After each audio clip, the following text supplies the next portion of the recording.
Ilocano ka, Bisaya siya, or what. Tagalog ako, purong Tagalog.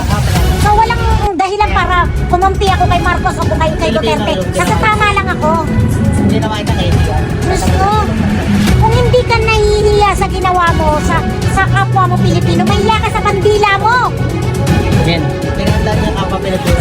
Gusto, yung iba, si Duterte pinaglaban yung mga nasa death penalty. Tapos ngayon, ikaw pa nagsuko sa bansa mo, dun sa bansang gusto.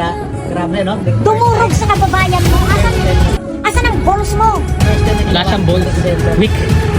Isa ginawa niya, ang gulo ng Pilipinas, gagawin. Sa ginawa mo ha, pinag-away mo yung Ilocano at saka bagay, it's not only the Ilocano anymore. Marami ng Ilocanong matatalino at marunong kumintindi kung ano yung sitwasyon ngayon. Pero, yung pamilya ko, Ilocano, galit sila kaya na Hindi na, kasi yung usapin ngayon, it's not about the race. It's about the nation. Amen. Hindi na yan about sa kung ano yung mo. Kaya kinakain, sige, wait. Ayaw magpadrag ko. Isang fist bump naman dyan. At saka Ang daming ang gold. ano nun is, ano ba ang, kung talagang hindi ka guilty sa inaano sa'yo ng bayan, ano ba yung alcoholical drug test?